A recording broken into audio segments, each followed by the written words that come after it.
Never stop learning, never stop growing. Thank you friends, thank you so much for clicking on this video. Welcome to Smile YouTube channel, easy way to learn English. In this video, I'm going to teach you advanced spoken English about should have, could have, must have, and also might have. So what is the meaning of should have, must have, might have, and could have? When we use them in a sentence, what meaning does it give in our mother tongue, Telugu? So ఈ వీడియోలో మనం should have గురించి, must have గురించి, might have గురించి, అదేవిధంగా could have గురించి కూడా తెలుసుకుందాం. So what are the meanings of all these in Telugu? ఈ వాక్యంలో ఉపయోగించడం వల్ల ఏ మీనింగ్స్ వస్తాయి? So all these answers that we are going to get in this video. So I hope you are going to learn something today. So after completion of watching this video, you will understand that the main uses of should have, could have, might have, as well as must have. And after that you will start using in your day-to-day life conversation. Okay? So don't waste the time. Let's get started. If you did not subscribe my channel, please do subscribe, like, comment, and share with your friends. And don't forget to click on Never stop growing.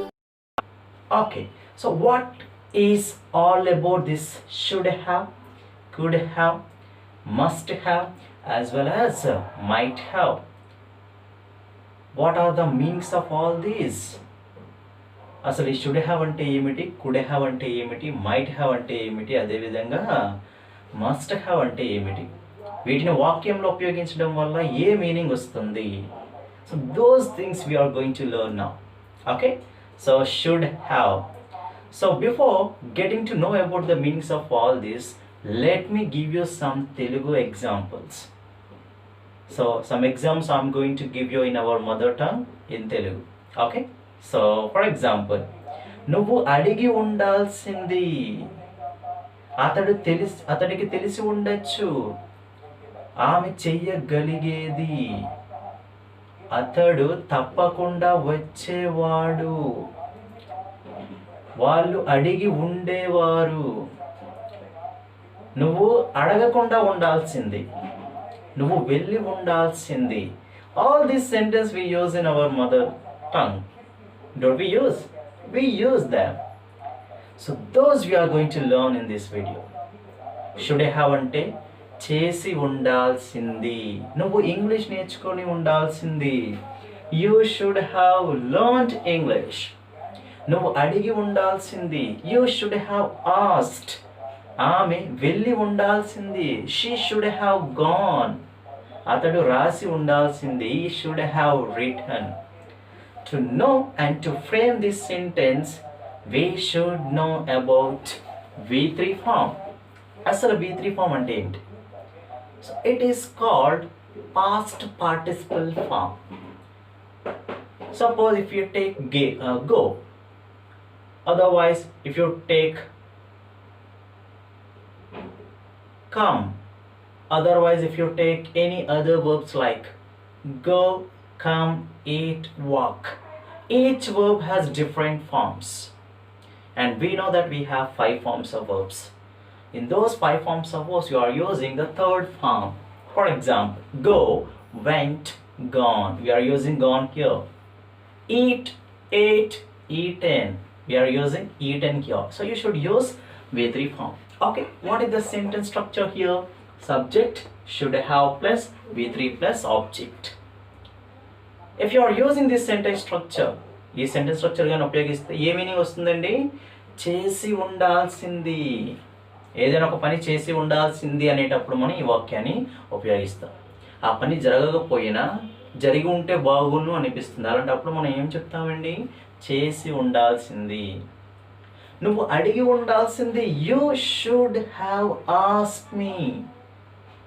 నువ్వు రాసి ఉండాల్సింది. You should have return it. So exam అయిపోయిన తర్వాత friends మాట్లాడుకుంటున్నారండి. ఒక friend అన్నాడు, ఆ question answer నాకు తెలుసు కానీ అది రైట్ ఓ రాంగో ఎగ్జాక్ట్గా తెలియదు. అలాంటప్పుడు అదర్ ఫ్రెండ్ ఏం చెప్తారండి?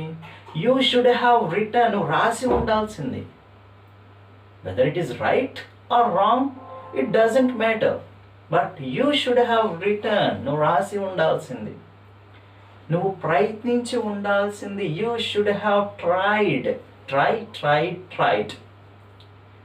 నువ్వు వెళ్ళి ఉండాల్సింది. You should have gone. నువ్వు ఆఫీస్కి వెళ్ళి ఉండాల్సింది. You should have gone to the office. నువ్వు ఆఫీస్కి వెళ్ళి ఉండాల్సింది, ఏదైనా ఒక పని చేసి ఉండాల్సింది అనేటప్పుడు మనం ఈ షుడ్ హ్యావ్ అనేది ఉపయోగిస్తూ ఉంటాం.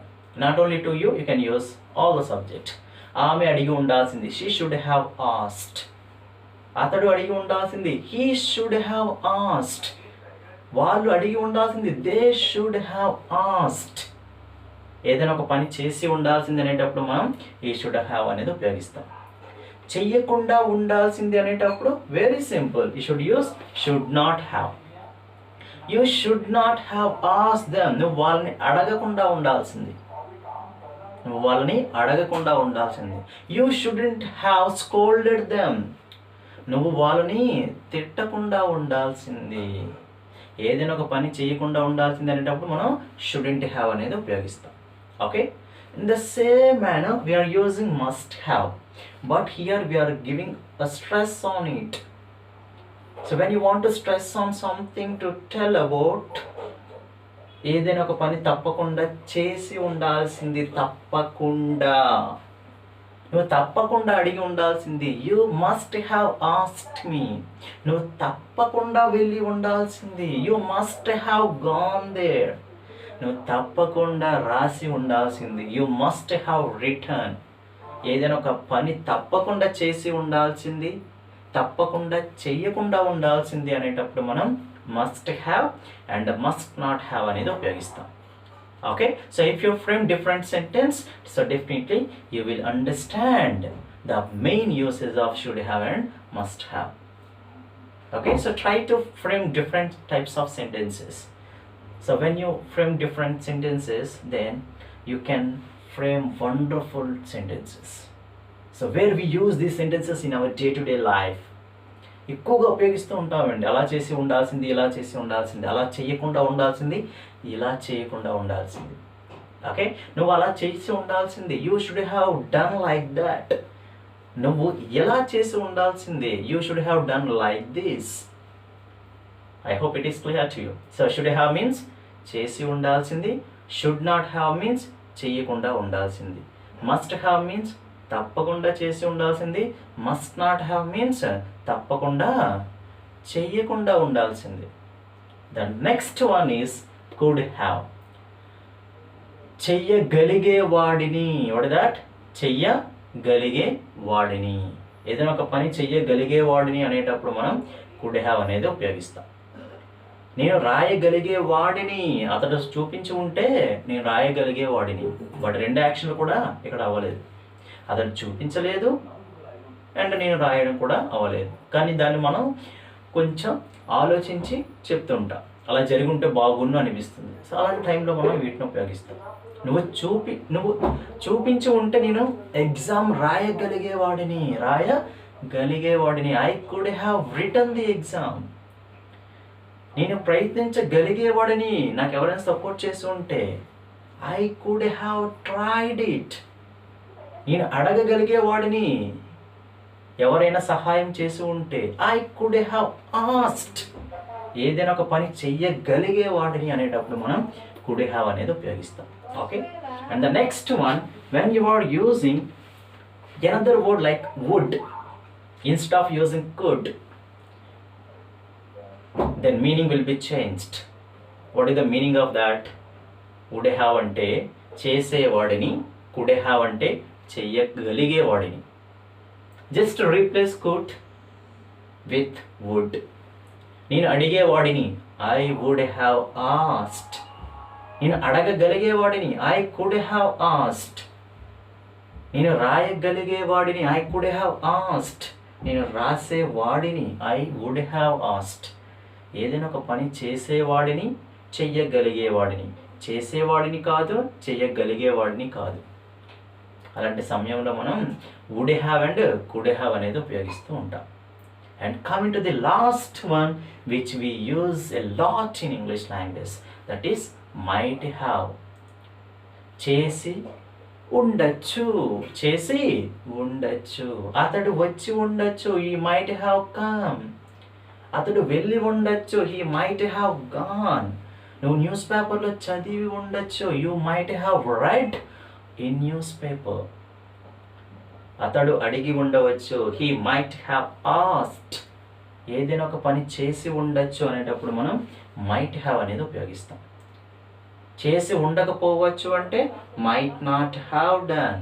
అతడు అడిగి ఉండకపోవచ్చు. He might not have asked. అతడు అడిగి ఉండకపోవచ్చు. అతడు వచ్చి ఉండకపోవచ్చు. He might not have come here. Come, came, come. The third form of come is come only. They might have written a letter. వాళ్ళు లెటర్ రాసి ఉండొచ్చు. వాళ్ళు లెటర్ రాసి ఉండకపోవచ్చు. They might not have written a letter. So these are the meanings of all. Could have, should have, must have, might have as well as would have. So once we will recollect all this in Telugu meaning. Okay. So should have, చేసి ఉండాల్సింది.